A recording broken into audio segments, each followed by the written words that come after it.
We are exploring the artificial intelligence landscape, its changes, and how the abundance of data being collected with the Internet of Things and other edge devices are flooding networks and introducing crippling latency into the ability to make decisions. Understanding of an edge-to-core pipeline and the ability to apply AI techniques throughout the entire pipeline is critical to success. Hi, everyone. We begin this webinar to present our audience's edge-to-core analytics. Our presentation is provided directly to you by Sam Ceccola of HPE Enterprise. I am Perry Carter, your moderator for this session. Getting the cloud experience outside the public cloud isn't just wishful thinking.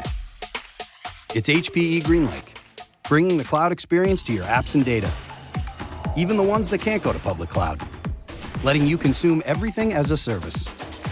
So you can focus on innovation and delivering new experiences to your customers.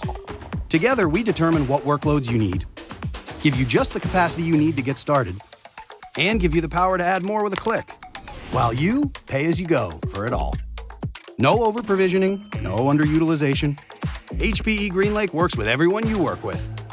This one, that one, pretty much all the ones. HPE GreenLake brings the cloud experience to you with agility, control, and speed in a single window. Clouds, edges, data centers, unified.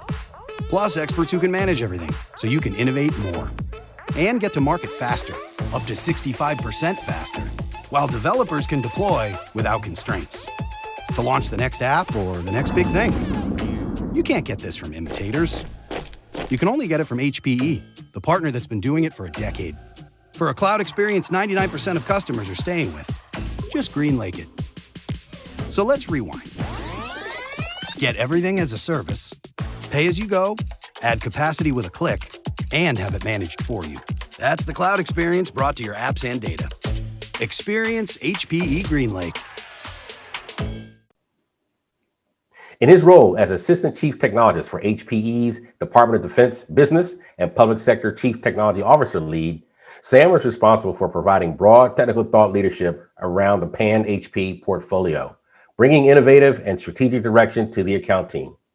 Sam also executes as a trusted advisor for the customer and leveraging his considerable background to help DoD in addressing their IT and mission requirements.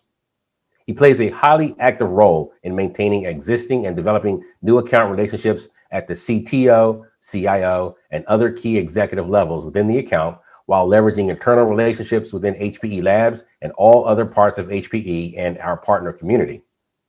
Sam is also responsible for shaping and maintaining awareness of industry trends and technologies that can be leveraged to address the mission. Sam also leads the U.S. Public Sector CTO Team for HPE Enterprise. Sam, good morning and welcome to our webinar series. Good morning. Thank you for having me. So should we get started? Yes, sir. All right. Good morning, all. Thank you for giving us some time this morning. As Perry said, and thank you for that kind introduction, Perry. As Perry said, we're going to spend probably about the next 30 minutes, 35 minutes going through this concept of edge-to-core analytics. Edge-to-core analytics has become very important for the world, certainly for my customer, the U.S. Department of Defense, and for companies like Hewlett-Packard Enterprise.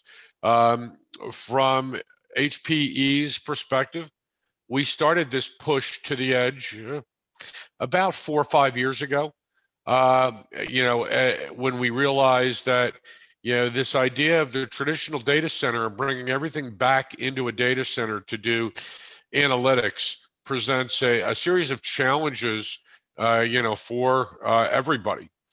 Start off with a very simple example before we get into some details. Several years back, Apple, and we're all familiar with Apple Corporation, excuse me, had a application for your phone called Apple Cities, My Cities. I forget the exact name of it. And simply put, when you got off the plane in that city, if you pulled up that app, what you got was what was available and going on in that city over the next couple days.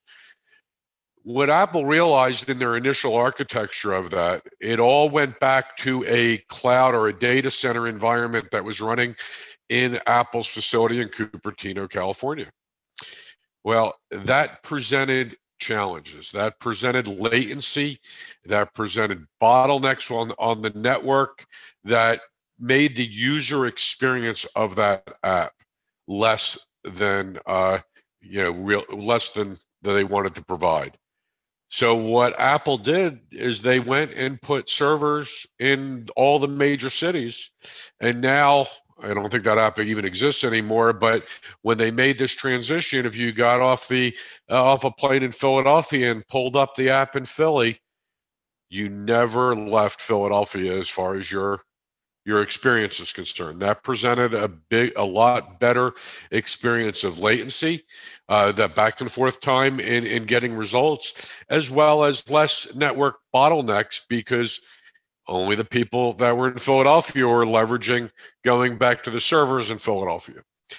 So with that very simple example, keep that in mind through the presentation. I'd like to actually start off with a video of a more up-to-date example. If I can get to the, let me get out of full screen mode. There we go.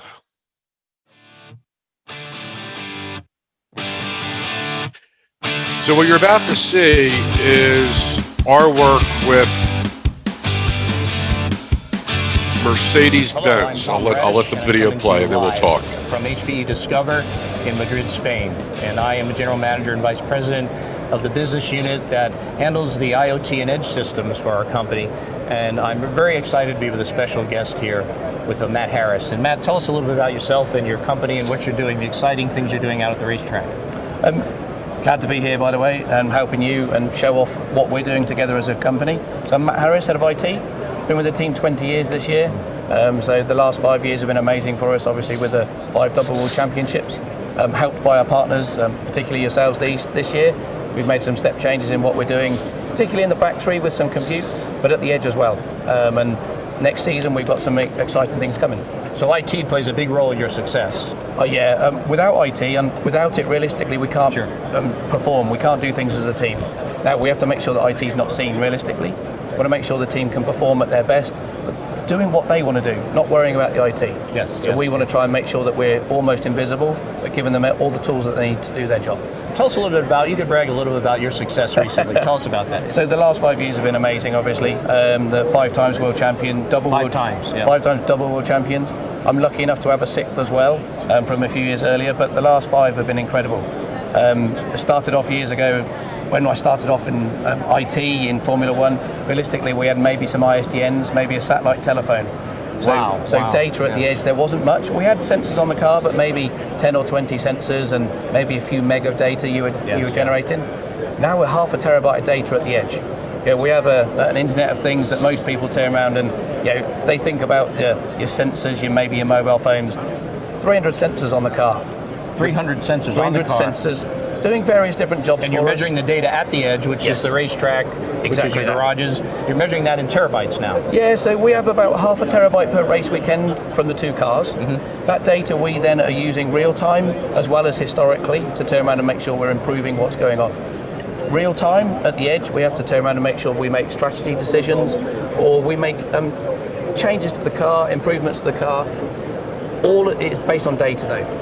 Even if Lewis or Valtteri turn around and tell us something, we'll always be looking to try and understand in data what they've said. You may have heard Lewis on stage a few minutes ago. He said the same thing. They'll have a discussion to turn around and say what the data's telling them and what the driver's saying.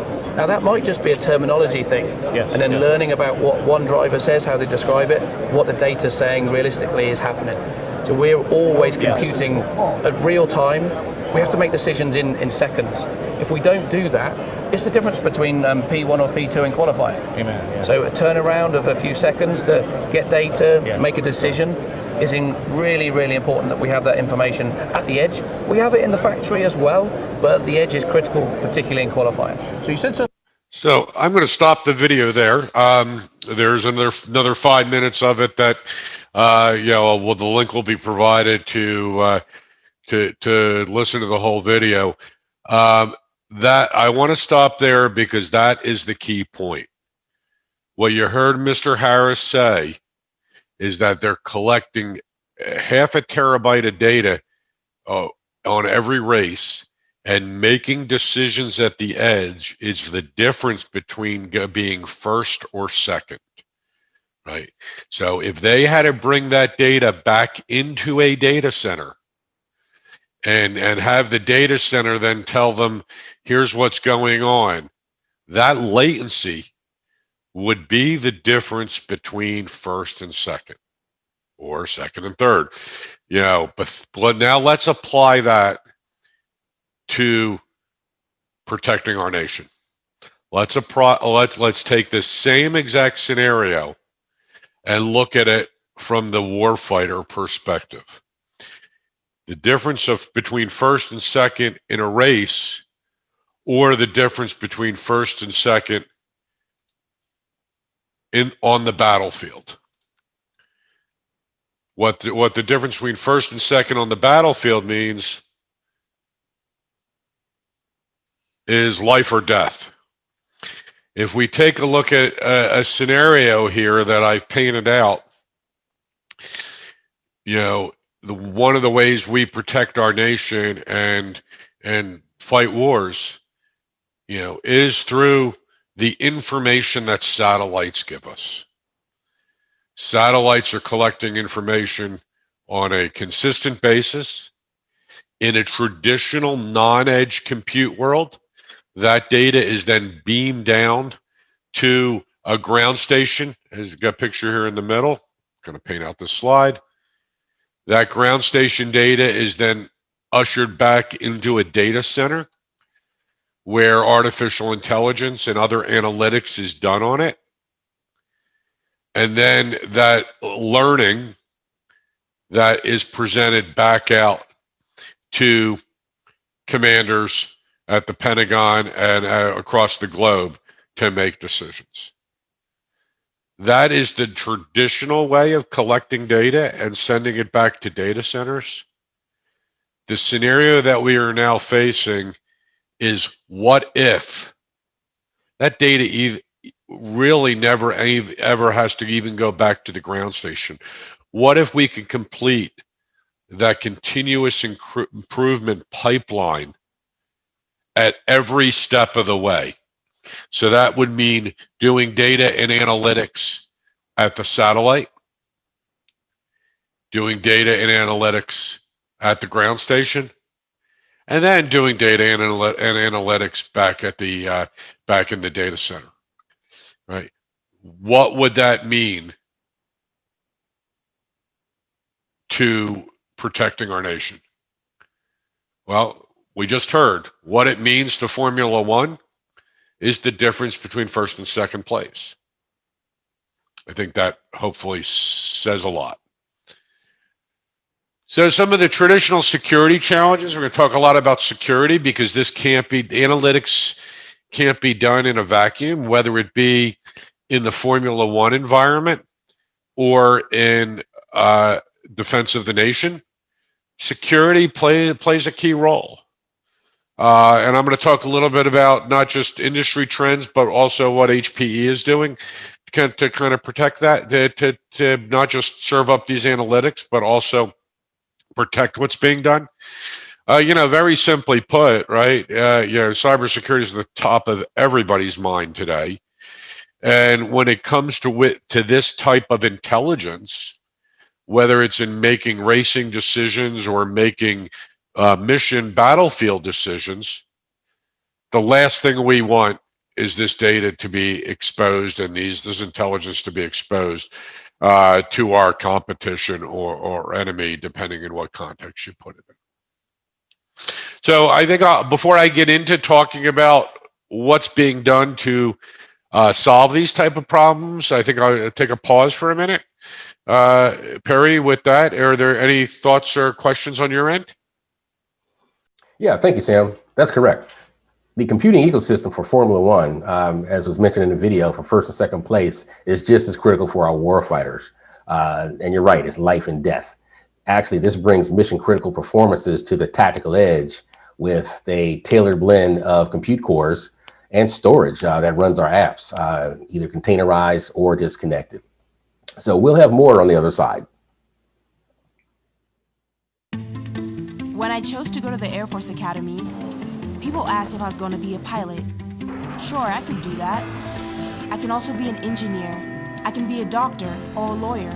I can work with missiles or satellites. I can become an astronaut, a Rhodes Scholar, or a 4-star general. I can be an Olympian, or even a national hero. So yeah, I can be a pilot. At the Air Force Academy, I can be anything. Okay, Sam, we're back. All right. Great. All right. So let's get into what's being done, and I know it's not ideal, but I'm going to do some jumping around on slides in the essence of time, and I want to start with a conversation on security because it definitely applies to the scenarios we just looked at. So the traditional way that we do security is perimeter-based security. That's been the talk for I've been in this business 32 years, and that's what we've talked about for 32 years. But where's in the scenario that I just laid out, where's the perimeter? Right? Think about that. The perimeter doesn't exist. And we've also proven in the world that perimeter security, even when the perimeter exists, can be well defined. It's not the best type of security. Everybody's familiar with Mr. Snowden and the trouble he caused to our nation.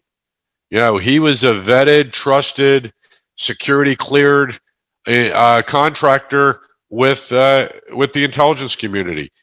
Perimeter security does not work when there's insider threat. When somebody's already inside the perimeter. So both the industry and Hewlett-Packard Enterprise has done a lot with this idea of zero trust security. Zero trust security is based on the fact that you don't know where the perimeter is. In an edge to core solution, that should be obvious. And that you trust nobody, you trust nothing. So at every time of environment, every type of request, every type of analytics, everything is authenticated at the time that it happens.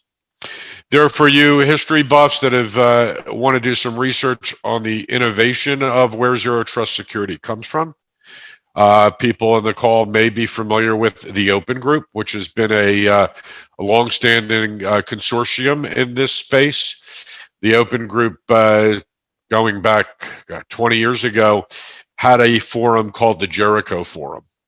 And the Jericho Forum is based on, for people that are familiar with their Bible stories, are based on a Bible story on the city of Jericho, and that the walls came down and the city was overrun. I'm oversimplifying that story, but the point is the perimeter cannot be trusted and should not be trusted. So zero trust architectures are the talk in these type of scenarios. And again, very, very important to what we're doing. The other thing from a security perspective was defined by this executive order signed by President Trump on May 15th of last year. Understanding sovereignty and supply chain and how we acquire these technologies becomes very important.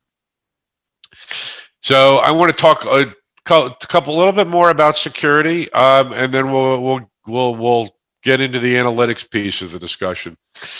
So on that note, just to make you aware of what HPE is doing in these two forums, we recently on October 1st announced our Made in the USA products. We've always had very secure products made in secure countries, but starting to bring our trusted supply chain back in the United States and to support not just our government business, but our critical infrastructure and other business from a U.S. perspective.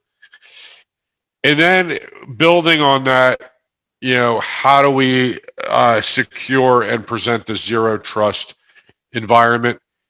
It all starts, in order to have a zero trust architecture, and I don't care if you're HPE or how you're designing this, think about the microservices environment, and I believe a lot of the audience, Perry, from our discussions are working in containers and doing research into how do I implement technologies like Python and R and those other cloud native technologies that we are in today.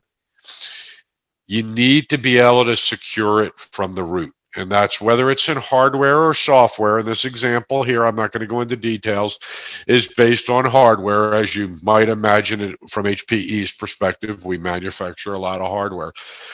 But you have to have that trust down at the root, right? Because if I only secure on the surface, if I bolt on security versus building it in, I don't have I have a weak part in my zero trust architecture. So you can see an example here of how some folks are doing it versus the way HPE is doing it. This is based on a root of silicon at the lowest level of all of our infrastructure, that if you cannot authenticate down to this level, you provide a no-go decision, because that's what zero trust is about. It's about this concept of denying all. So now let's talk about how we deliver the edge to core analytics, and specifically, you saw an example there, of putting things on a racetrack, putting things on a satellite. Well, what do these environments have in common? When you do edge analytics, and Perry, I believe you used the term the far edge, and that's a great introduction to it. You have some unique challenges. When you looked at the far edge, first of all, there's environmental challenges, right? Think about putting a server with containers and microservices and code up in space. This is not a data center that is cooled at 68 degrees. Putting things in the desert, putting things on a racetrack. Again, environmentally challenged, austere environments. So up to this point, HPE, or the industry actually, before I get into what we've done to solve the problem, HPE, or back up, sorry, the industry has solved this problem in one of two ways. One is to take data center products and move them out to the far edge. Well, that solved one set of problems. That solved density, high processing servers, high capable servers, but that presented a problem of the environmentals, right? You walked into a data center, it's cooled to, 58 degrees ambient temperature. The environments we're talking about are not. Data centers don't have a lot of dust in them. Don't get hit with rain. These are all environmentally challenged. The other problem with data center compute out at the edge is power. These are three-phase PDU powered environments that typically we don't have on a satellite or on a racetrack. The other way we've solved these problems today, before in the near past, is just taking ruggedized laptops out. Well, that solves a power problem. That solves a space problem. But now I have very low processing, Xeon D type processors, 2 cores, 4 cores, in today's world, maybe 8 cores. So I need a lot of it in order to crunch the analytics very quickly. I certainly don't have environments that can run GPUs.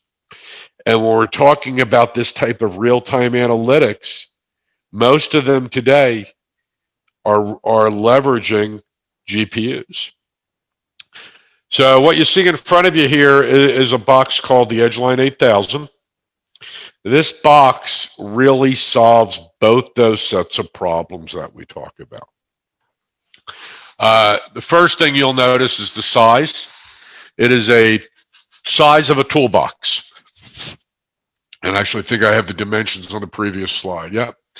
Not showing up too well, but the box is 17 inches deep by 8 inches wide, 8.6, 8 inches wide, 8.7, sorry, by 8.6 inches high. It is less than 50 pounds. The average person can carry this box. So it provides my space problem. It solves my power problem. I can run it off of 110 volt, 1500 watts. We all have appliances in our home that consume more than 1500 watts. And it solves my density problem because in this box, I can fit today up to 112 cores of technology, going up to 160 in the near-term future.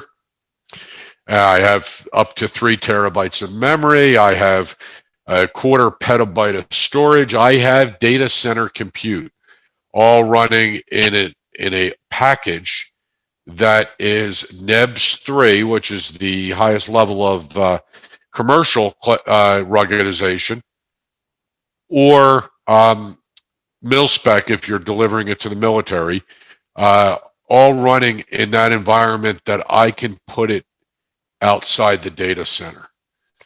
I can put GPUs in this box. So if we take a look, and again, I'm going to skip a slide here. Actually, this is the best slide to be on. If I look at, I've got some different options in here. I can fit full height GPUs in this box, such as NVIDIA Tesla V100. These are GPUs that are typically used in artificial intelligence. And then I kept mentioning environmentals. You can see it can operate in 0 to 55 degrees Celsius. So that runs at, that's about 132 degrees Fahrenheit if you do the math. So the first step to being able to solve edge to core analytics is being able to take data center compute, data center quality, data center management, and put it on a satellite, put it in a racetrack, you put it in a tent or in the back of a Humvee. That's what the Edgeline 8000 is bringing to bear today. And then the last thing, or last slide I have on that, just to kind of recap, is this concept of SWAP C3. SWAP, if you're not familiar with it, is a military acronym that stands for size, weight, and power. So as you would expect, our military is very heavy on a box like this because one of the things they can do is they can take it on an airplane, in a commercial airplane. It fits in an overhead compartment. So with that, let me jump forward and try checking time here. Let's talk about a little bit about the analytics.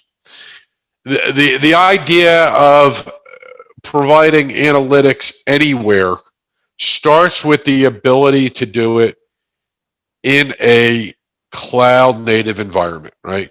Writing microservices and containers based on your choice of open source or COTS products, such as TensorFlow or Hadoop or Spark, is a real good start. But being able to move the workload, move the application to where the data is, right? I go back to my initial example, the Apple My City application. What did Apple do to solve the problem? They didn't sit down and re-architect their entire application. Very simple. They, instead of moving the data to where the application was, they reversed it. They moved the application to where the data was. Problem solved. So that, if you walk away with nothing in this, from my talk today, as you go out to deploy, to work on applications to solve artificial intelligence needs as it relates to data collected in IoT and edge environments, that is the number one design principle I want you to walk away with. Move the application to the data. How do I do that? In today's world, I write cloud-native container-based applications that can run anywhere, whether it be an edge device, a data center, or a cloud. And that's what you see here in front of you with the slides labeled Converged Data Fabric. It's the idea of writing the applications up top and moving them to the data. Now, the other key aspect of that is the data itself, right? If I jump back into my Mercedes-Benz example or into my satellite example, the far edge has a connectivity problem.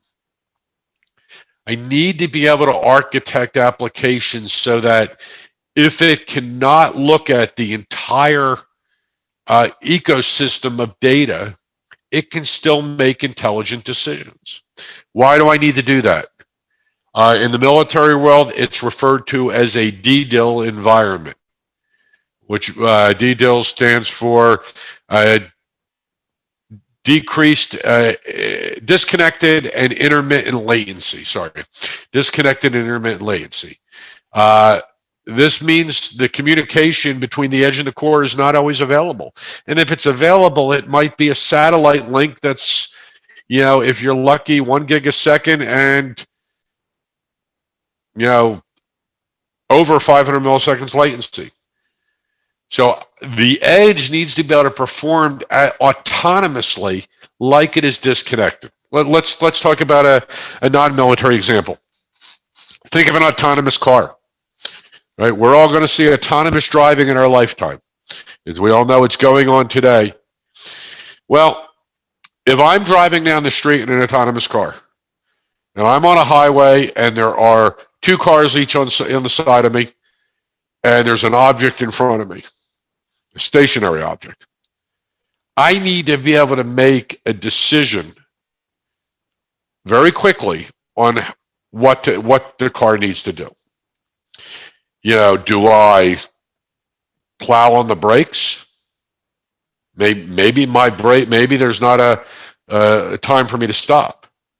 Do I plow through the object? Or do I swerve into one of the cars that's next to me? Well, the answer is it depends, right? If that object is a trash can, if I can't stop in time, my answer is going to be, I'm going to just plow right through it. If that is a human being or an animal, I'm definitely going to choose, not probably, I'm definitely going to choose, if I can't stop in time, to sideswipe the car next to me. If I have to rely on communication existing back to a data center or to a cell tower or to anywhere else to make that decision, I'm not going to make that decision in time. So the car has to behave autonomously. How does it do that? Well, there's a problem that scenario provides. And the problem is called biased. And let me give you a non-autonomous example on bias. If you have 2 hospitals in your town, one hospital that represents oncology, is an oncologist hospital, cancer hospital, and another hospital that's well known for its cardio, heart type work. Do you know if you go into the heart hospital with cancer, there's a better chance of you being diagnosed with a heart condition than with cancer? That's because the information that's at that hospital, the information in the doctor's heads, and that they've collected over time, whether it be in their heads or in the data center, is 90% or a very high percentage of cardio information. So just like people, writing analytics is biased based on the subset of data that you are working on. That is why in a lot of the worlds, in a lot of the solutions, you see very large data centers of liquid cooled computing by HPE with Cray and our acquisition of Cray, that all it does is crunch numbers, crunch decisions. One of the reasons it does that, it's all collected back in a data center, is because I need to have the superset of data available to me to prevent as much bias as possible. So bringing analytics to the edge presents a whole other challenge, is how do I prevent that bias?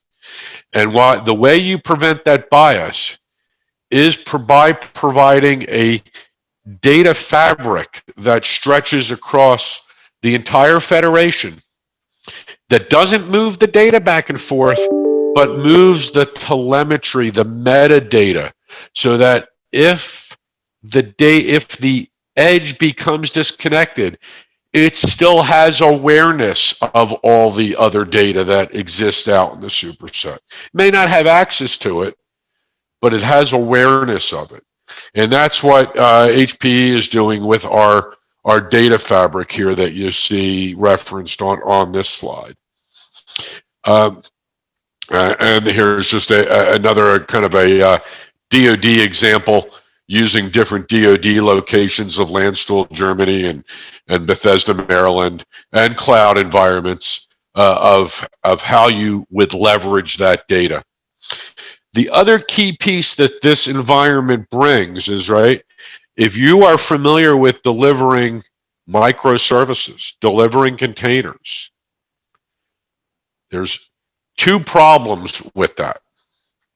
Two problems with, again, if you're in technology long enough, you know that as I solve new problems, I create additional challenges. And for as long as you're in technology, I've experienced that for 32 years, and I'm sure you'll continue to experience that over your careers as well. So don't just ask when I introduce a new technology what problems it's going to solve. Make yourself aware on what challenges it's going to create. So bringing in cloud-native container applications solves the problem of running to run workloads anywhere, but it creates two additional problems, or challenges, if you will. It creates the problem of state. Microservices, cloud-native applications do not have state. Right? If you're familiar with the idea of a microservice, it's less of a program and more of a function. Right? So the function wakes up, does its job, and goes back to sleep. Well, so where do I store the data? Because I gotta keep data. I gotta keep state. Right? That's where the data fabric comes in. It keeps state, even though those microservices are no longer running. So they don't have state, but the data fabric keeps it for them. The other challenge that bringing in containers has is if I want to leverage existing applications, applications that have been written 5, 10, 15, 20 years ago, they are not written to be in containers. And there's a large challenge in the industry is, how do I rewrite an application that has 500,000 lines of code that's been written 10 years ago, right? That's a lot of cost. So I'm going to end today's presentation on talking about this concept, and let me move forward. So there's my slide on stateful applications we just talked about. Moving forward to this idea of Cube Director. Now, Cube Director started off as an open source project, and today it still exists as an open source project. Much like Red Hat, if you're familiar with Red Hat has taken open source Linux and commercialized it and brought in security features and support and all those good things for Red Hat Enterprise Linux. HPE has done the same thing with Cube Director. Why is that important? What Cube Director allows me to do is it allows me to take a application that was written 10 years ago in a language that, Java, or even older languages. And it allows me to basically point, I thought I had another slide, point and click and bring that application into my container. Now, does that new application act as a true microservice? In some ways, yes. In some ways, no. It's not architected like one, but it will be able to spin up and spin down, and it will be able to run anywhere because it is now in a cloud native container. So that helps solve the problem of, ooh, I want to leverage this application, but I don't have the effort, time, money, or maybe knowledge to rewrite it. So leveraging Cube Director, whether it be open source or the HPE commercialized version, is the way to go. So I think I'm nearing the end of my time. I'm going to leave you with a few conclusions. When you're solving edge to core analytics, right? Again, the application needs to go to the data. I must have the availability to run my workloads anywhere. I must have access or knowledge of the data no matter where the data is stored. And then on the security front, I must be able to secure down to the root of trust and provide a zero trust architecture, because if the analytics and data is the currency of the future, of today, really. And if I allow that data and the artificial intelligence and analytics that I'm deriving from that data to be stolen from my competition, stolen from my adversary, it could have incredible negative effects. So with that, Perry, I'll hand it back to you, and hang out for any questions that you or the team may have. All right. Okay, Sam, thank you so much. Dr. Bimley, we've added you to the panel, and if you can unmute, if you're available, we're about to go into the Q&A session, and if you can introduce yourself, tell us a little bit about Jeff, Joint Education Facilities, and then we'll open up to Q&A. How's everything going, Doc? Everything is going great. Good, sir. Glad to hear. Family and work. Good. Yeah. Want to let everybody know a little bit more about Jeff today. I'm more of the historical person than the current technology person. And when I think about all of the topics that Sam has talked about this morning, AI, HPC, IoT.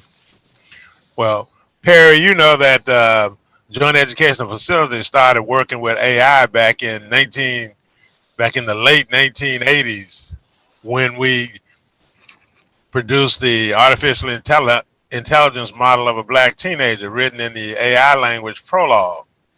And since then, during the 1990s, there was a big push on expert systems, and we were heavy into that. And we moved about 10 years later into high performance computing. And we were actually did a lot of work in high performance computing, playing a big role at the supercomputer conference, that kind of thing. And here recently, what we've done is we've added another platform to the hardware that we worked on, and moved the software that we worked on to that, and that is the SoC. We know that the folks on the other side of the Atlantic and in Asia call them SBCs, system on a chip, and they call them single board computers. We're working there. And so what we're doing is, in our center, is we have a cluster. We have a half rack cluster. We have desktops.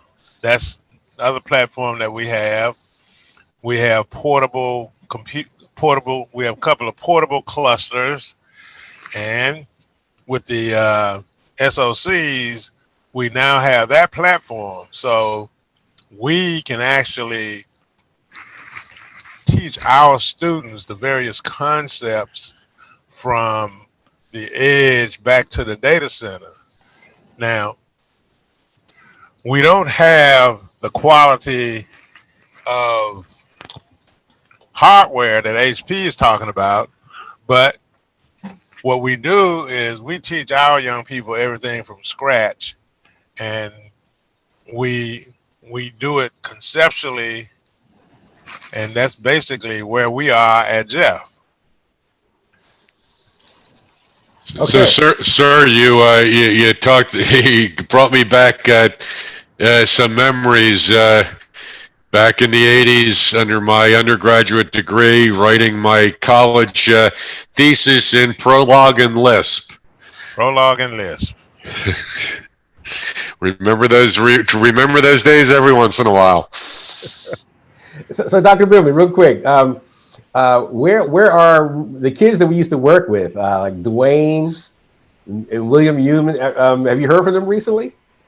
William Humans is a manager for Lockheed, and what he does, he has a group of people that he monitors up and down the East Coast. Yeah. So we kind of see him on a regular basis. Whenever he is up this way, he stops by his mom's house, and he always stops by to see me and come by the center. Good. And he's always fussing, man, you guys have all this stuff. We didn't have none of this when we were there.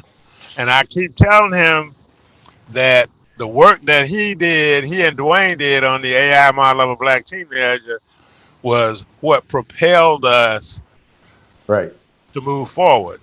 And John Haskins. John Haskins is Dr. John Haskins, Esquire. So, and the funny part about it is that I know back then, Sam, we didn't have the internet, we didn't have Windows. This was just and Doc, the floppy disk that we had. I think we didn't even have the smaller ones yet. It was still five and a half. That is correct. So, Sam, you're gonna like the story about Dwayne. Go ahead, Doc. Tell him about Dwayne. Dwayne, which one? I mean, we have so many different stories we can tell. And I've been thinking about that and thinking about trying to put that stuff down on paper or something, so that the young people that we have now can know how blessed they are. But the HP Dwayne. The HP Dwayne.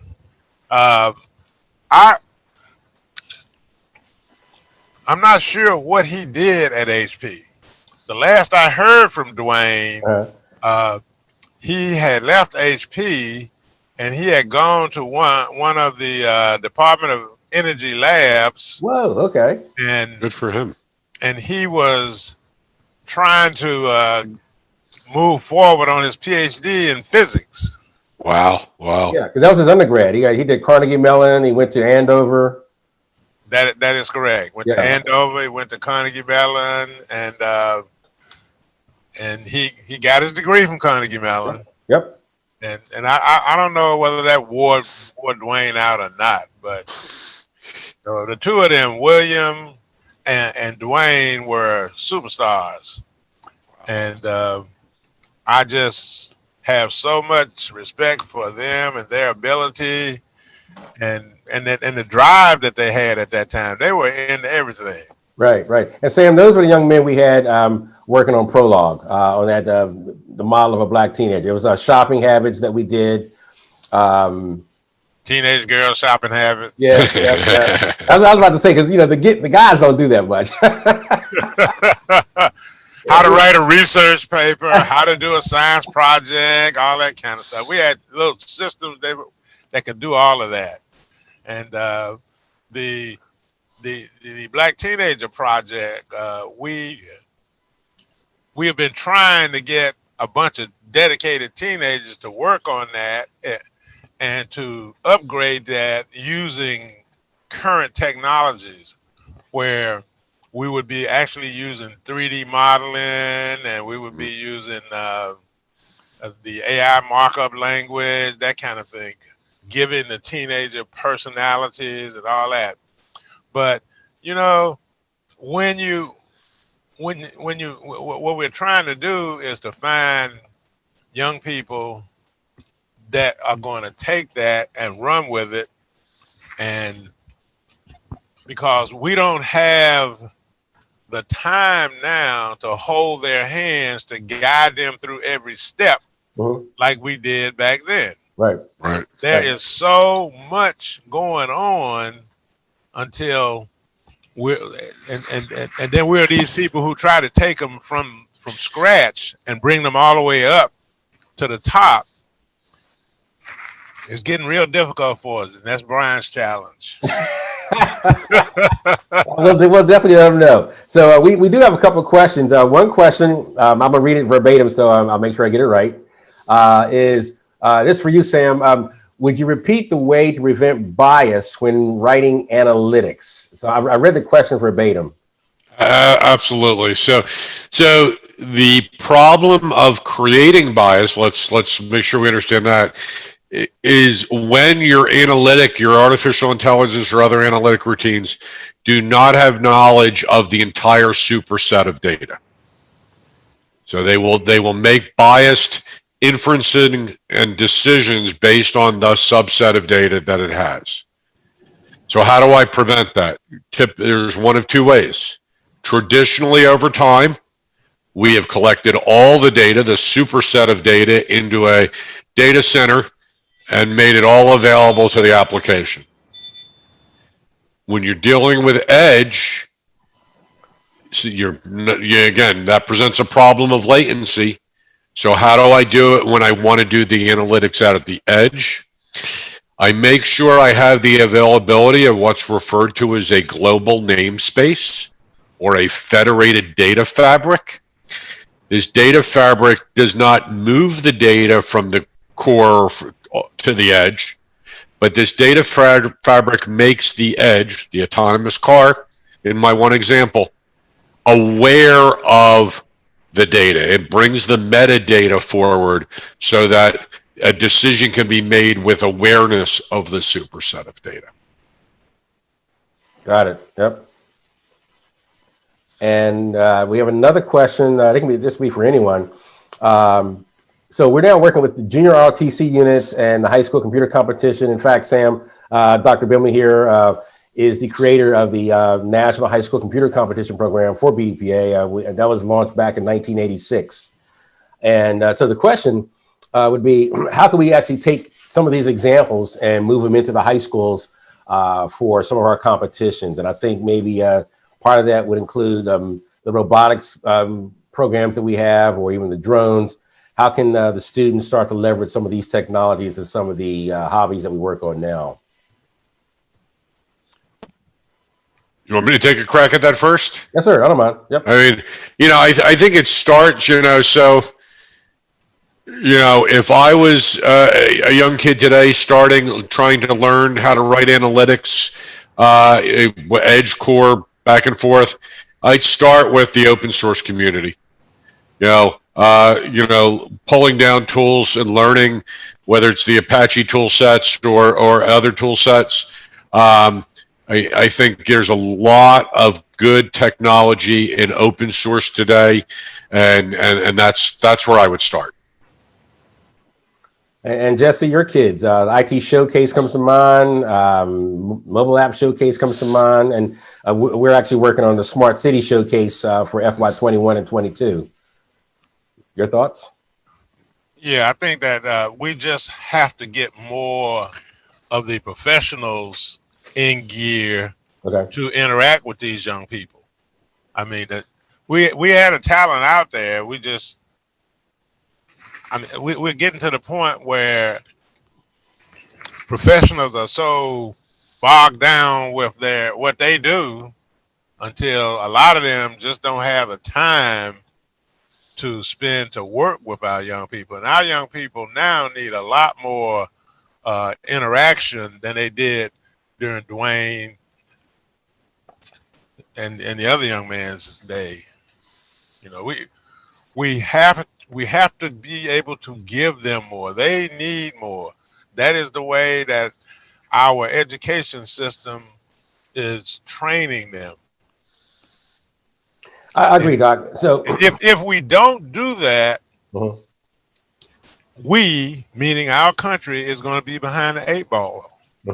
And with this pandemic going and not being able to interact face to face with these young people,